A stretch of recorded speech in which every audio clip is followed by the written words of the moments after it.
Welcome to, I guess this is we'll call it the middle talk of the afternoon session. First day of UGM2021. This is Simon Tyrrell from the Earlham Institute. He's going to talk about the frictionless data for iRODS. Go for it. Hi. So as Tyrrell said, I'm Simon Tyrrell, and today it's frictionless data for iRODS I'm going to talk about. So I worked on this project with my colleague Jing Dongbian and also our boss, Rob Davey. So to give you a basic overview of how we're funded, we're part of the Designing Future Week programme. And this is like a major sort of government grant that spans across 8 different research institutes and universities and across 25 groups of scientists. And the idea is to try and give the capability to produce more and more wheat, because it's anticipated that by 2050, we need 60% more wheat to meet global demand. And considering it takes 15 or 20 years for the research to reach fruition, we've got to kind of start now. So under DFW, we produce lots of scientific data, and these can vary from field trial experiments, which I'll talk about later on, to having generic data sets and having genomic sequences. And as well as having all these different types of data, we also have different groups of users. So we have breeders that have different needs and different interests to, say, academic users or data scientists or people in industry. So the challenge we've got is how can we make all the data accessible and usable for everyone?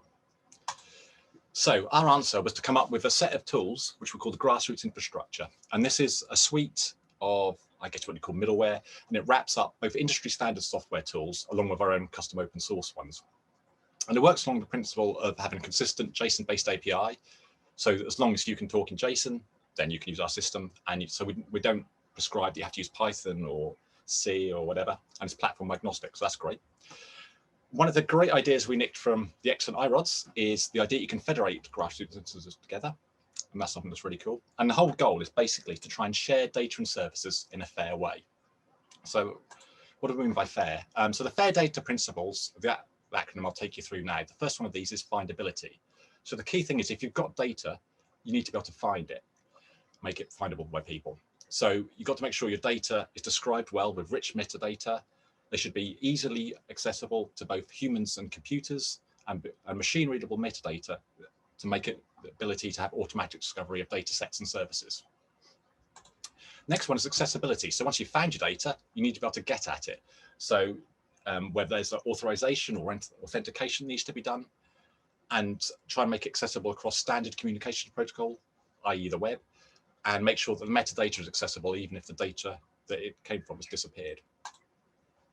The next one is interoperability. So the idea is that the data can be integrated with other different types of data. So it can be added to your own applications and workflows, whether it be for analysis, storage, or processing, and try and make sure that everything is described using a formal, accessible, shared knowledge representation, i.e. ontologies. And the final part is reusability. So obviously we produce all this data. The idea is we want people to go away and use it and do cool stuff with it. So we need to make sure that all the data and metadata is well described so that people can understand where it comes from, what it means, and they can reuse it to a detailed provenance. So I'll give you a brief overview of how the grassroots infrastructure is put together. We have an Apache web server that sits at the front, and that deals with all of the web-based stuff. And we also have our core grassroots libraries, and these are cross-platform open source. All our stuff is open source, cross-platform libraries to do with various things such as networking code, how we deal with managing services and servers, and how we describe our web services, how we describe our parameters and so forth, and all the API. And between these, we have an Apache module that talks between the two. The actual things that do the cool stuff are what we call the services. So these are the things that perform the scientific analysis. And as I mentioned, we can adapt existing programs. We also write a lot of our own ones as well. So as long as they conform to the services API, which is a well-defined set of standards we've come up with, you can access it. So we have common tools such as BLAST, which is really common in bioinformatics, which is effectively a way of finding areas of similarity between genomic sequences. We also have our own custom open source ones that we've done called to with field trials, I'll describe later on, and also our unified search service. So typically, if you're a user wanting to go to search and databases, and you've got the facilities happening at 2 different places, so at the Earlham Institute and also one of our partners, University of Bristol. Normally, you'd log into the first one, perform your search, go away, and then do the same thing again at the second one. So there are various problems with this. So obviously, you have to manually access each of these individually, and then you've got to collate the results together. And if you're anything like me, I'm prone to human error of cutting and pasting in the wrong places, or not necessarily running the services with the same set of parameters. So they're not necessarily comparable, just mistakes when putting them together. And also, if you're like, it can be time consuming. So if you're lazy like me, it's like, how can you try and speed this up and make it more automated? So as I mentioned, one of the things that's really cool to me about iRODS is the idea of federation. So we paid homage, or nicked, depending on your point of view, that idea. And the idea that being the services between the two grassroots infrastructure instances are federated. So it doesn't matter which one you log into, you see the same set of services. And we took that one step further. So the idea that if you've got the same services running on each server, you can actually amalgamate the two. So instead of what the user would see is they'd log into one, see a single, in this case, BLAST service, but with a list of the databases at the two different institutions. So from their point of view, it's like it's just running in one place. They perform their search, get the results, and it's all well and good. Whereas actually under the bonnet, obviously what you have is lots of traffic going between the two servers. So I'm going to take you through a couple of the projects that we've done. So the first is the DFW data portal. So as I mentioned, we produce lots of scientific data, and we have a repository where all this data is stored. The data itself is all licensed under what's the Toronto Data Agreement, which is a superb license, which allows for pre-publication data sharing. So the idea being that you could, as soon as you've got your data and your results, you can publish them and people can start working with them. But the beauty of the agreement is they can't publish until you have. So you got the first rights. So all our data is stored on iRODS, and we make it accessible to the web using Mod iRODS DAB, which is our own Apache source module, which we custom, which is a fork, sorry, of DAVRODS. And as you're probably all aware, it's used to access iRODS repositories using standard web technologies.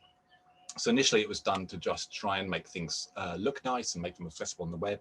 And over the years, we added the ability to display and edit metadata, allow people to log in and give some kind of rudimentary web service API. So that's what hosts our metadata, our web portal. So all of the metadata that we've got on there for each of our data sets is based upon the minimum information about the plant phenotyping experiment. And considering it's that long, they've gone for the acronym of MIAPI, which is a lot easier to say, which is effectively a list of properties to describe plant phenotyping experiments. So the idea being that a lot of attributes that you might need to be able to reproduce experiment are fully described, and any extra data or metadata to allow the results to be interpreted and let research be replicated. So we're trying to keep with all the FAIR principles. So typically for each of our data sets, we have a various set of common attributes. So we have the idea of, like, obviously each of the data sets have a title, list of authors, full verbose descriptions of what the data set represents, what experiments have been done, along with the license details and the actual data itself. And all of this is wrapped up, again, with our custom services. We have a Lucene-based text search engine. So all of it is searchable. So last year, we were lucky enough to win an award from the Open Knowledge Tool Fund, which was that was to expose of each of these data sets as frictionless data packages. So highlighted in red is this little file here, which is a data package.json. And this is the frictionless data package. So frictionless data is a simple container format. Think of it like a zip file or something like that, but it's in JSON. And the idea is you can package any collection of data into it. It's simple to understand and it's extensible. You can easily add metadata to it, and it's human editable and machine usable. And as much as possible, it reuses existing standard formats for both ontologies, and it's based upon the JSON schema. And because it's in JSON, again, you've got that beauty that it's language, technology, and infrastructure agnostic. It's all done good. So as I mentioned, a data package contains one or more data resources. So what is a data resource? Well, a data resource is like it's an individual file or table. And it comes with a required attribute of its name, but also a locator. Where is it? Whether it be like on the local file system, or whether it be a web address or an URL, along with other properties to richly describe it as part of its metadata. As well as the standard data resources, you can also represent data tables. So this is a key interest to us. We have lots of spreadsheet-based data. And the idea being that you can take a data resource and add a table schema to it, and that produces your tabular data resource. As well as that, you can also add the ability to have CSV data descriptors, so you can specify, well, what's your column delimiter, what's your row delimiter, and so forth, whether everything is quoted. All of this kind of stuff gets mapped into a tabular data resource, which can be put into a tabular data package. So how would you go about creating this? Well, we certainly don't ask people to create this by hand, because you just wouldn't get any people wanting to do it, and it would take forever. So the idea is we try and dynamically create it from the iRODS storage. So we have both the iRODS storage hierarchy, like the file systems, along with the metadata catalog. And by configuring mod iRODS DAV, you can then automatically produce these frictionless data packages. So there are various sets of configuration directives. And I'll now take you through a few of them. So you can specify where in your hierarchy you want to produce these frictionless data packages. So you don't have to produce it, you don't have to have it running at every level. So in the location match I've got here, it's basically saying that at the data level within the file system, turn on the production of these data packages, and then the next one below that excludes all the directories further down. So effectively, it's feeding all the child directories into that single data package at the data level. We can't force people to use what, or we certainly can't prescribe what keys people should use within the iRODS metadata catalog to map to the frictionless data values. So all of that needs to be completely configurable as well. So the various parts of building a frictionless data packages and the keys that are used, and I've got some examples here like the license name and the URL, the description and so forth. And we've got default iRODS metadata keys, but all of these are completely configurable. So for example, if you wanted to, instead of in your iRODS metadata catalog, you had short info as the key and the value is what you wanted to use for the description of the iRODS, of the frictionless data resources, then that configuration directive there will allow you to set that to the short info. You can also combine two together. So if you want to append the value from the short info description, as well as the detailed info metadata value, you can combine those together just by comma delimiting them. And also for some, to allow some kind of formatting, we've got very limited sort of support for things like white space, such as new lines, full stops or periods, depending on which side of the pond you're from. And you can combine all these together. So we've got an example here where you can take the short info metadata value, put a full stop on the end, give 2 blank lines, add the detailed info metadata value, a space, and then a footnote, and all that can be combined. So it's got lots of flexibility to put these things together. Certainly what we found is a lot, because as mentioned before, some of our data sets are very big. It can be that generating these data package JSON files on the fly can be time consuming because all of these are generated virtually. So what we've added as well is the idea that you can then configure the system to cache these back into your iRODS collection. So effectively it generates the first time, then just automatically reads that file from then on. So it's equivalent of running iPut effectively on the generated file. We want to go further as well with how we deal with tabular data resources. So we've also had the ability to read iRODS metadata values to describe these. So we had the idea of a key for column headings, which is a comma separated list of the column headings for a particular spreadsheet file. And then for each of these headings, by putting the underscore type suffix on the end, you can define what type of data it is in there from the JSON schema, whether it be a string, an integer, a number, a date, or so forth. So I've got a little tiny example here where I've got a 3x3 spreadsheet. And the column headings are var1, var2, and var3. And the first column consists of strings, the second one of integers, and the third one of numbers. And the configuration directives that it need are just there in the limit in the list below. So here you can just see I've cut and pasted. This is effectively what you just did in your iMeta catalog, and then all the frictionless data tabular resource would be automatically generated and well described. So in our data portal, we've got an example here of one of the packages we generated with all of the fields that we contain. So currently we can deal with the license, the name of the data set, a description of it, a human readable title, a list of authors, and also a unique identifier. So I'm now going to move on to the next one of our, which I mentioned earlier, another one of our open source tools, which is to do with field trials. So field trials are experiments where people will go and plant different types of crops within a field and apply different treatments to them and then measure certain traits or values. So we came up with a standardized template for submitting these. So it consists of a genotype, which is the genetic material of the crop, i.e. the species of the plant that you're doing, and the phenotype. So phenotype is basically something you want to measure. It could be the height of the plant, the date that it grew, or so forth. And again, we want to make sure that everything was compliant with fair sharing principles. So in terms of findability, we have got the ability to come in either with a Google Maps based approach with the data, or with a more dry text-based search web form. But either would lead you to the actual studies. In terms of accessibility, well, all of our data is openly accessible. And all of the field trials and studies each have a unique identifier that's accessible across the web. So that's good, we've got that part. In terms of interoperability, we initially, as I mentioned, we've got our grassroots API. We also adopted something called BRAPI, which is the breeding API, which is a community-driven standardized web service API to allow interoperability between plant breeding databases. And on top of that, we also had lots of cool stuff. So we have various standard description and values for particular studies and so forth, such as how things were measured, the design of the study, a description of it, and so forth. We also had the really cool thing of being the ability to add the geolocation files for each of the plots within the study. So someone can walk around in the field with their phone or tablet, and it updates in real time. So you can walk into a particular plot, and it will update, and then you can click on it to see what's been planted there and so forth. So for each plot, we have standard attributes, like where in the field it is, its row or column, the size of it, both its length and its width, when the material was planted, when the plant was harvested, and any comments and so forth, along with more user-friendly metadata things such as images, and they could be from drones or someone walking around with their phone, along with a list of what materials actually been planted there.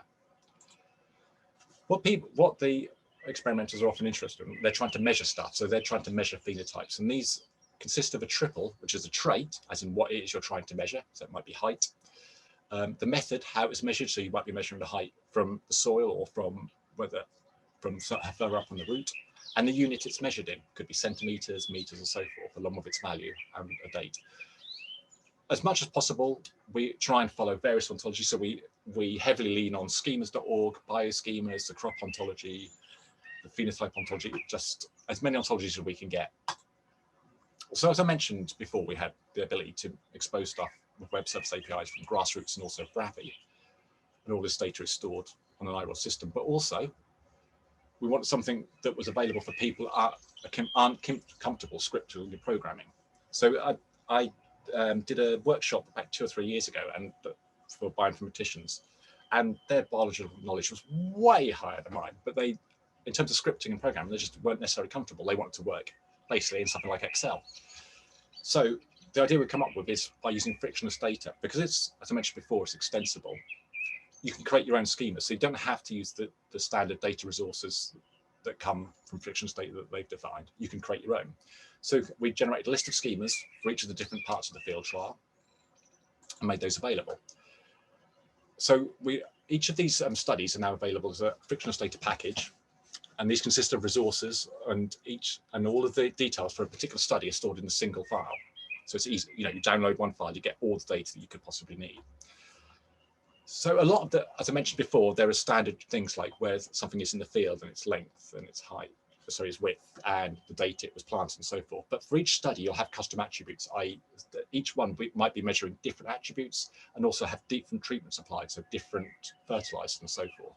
So these custom attributes are also automatically added as well, and generated from the system automatically. You've got probably not easy to see screenshot of some of the JSON that we generate for this. So as I mentioned before, we generate a frictionless data package for these studies. And although frictionless comes with a great API to process the data, could we make it more simple for them to unpack the data? The answer is yes, we could. So we came up with a tool to extract the data from within a frictionless data package. And the way it works is it reads the data package and goes through each of the resources and looks at the schemas that are defined within their profile and creates and extracts the data out using the relevant schema. So we have data resources which are generic, can often be generic text, and we can expose those as either Markdown or HTML. And for tabular data resources, we currently support CSV. So all of this tool it's completely cross-platform and open source, like everything we do, and it's not week specific. It works on any type of data package. So I'll take you through a little snippet here. So this is a snippet of one of the study data packages that we've got. And I click on there. The profile is basically where it says, for this particular resource, this is the schema that defines what it represents. So then the tool will go away and go and get this schema.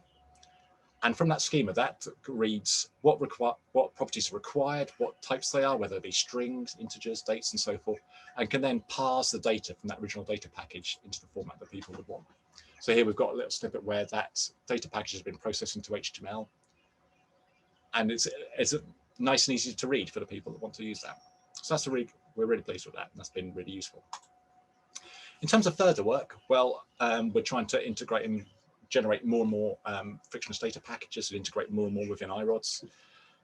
We also like to go down the path of doing some machine learning to try and automatically detect phenotypic values from media such as photos, where people have taken photos in the field or from drones flying overhead. And just more and more collaboration on trying to come up with more and more frictionless data standards for different types of wheat studies. So some ones we typically deal with last for a year, but there are other people within our program that deal with like 10, 15-year programs. So it's coming up with a set of standards that work for both. So finally, I'd like to thank, as I mentioned before, we're across 8 different institutions, so there are lots of people to thank that we work with. So at the Earlham Institute, there's a huge loads of people there, but also our partners at the John Innes Centre, Rothamsted and the University of Bristol. Finally, a big thank you to the iRODS UGM people for inviting me. And any questions? Yeah, very good. Thank you.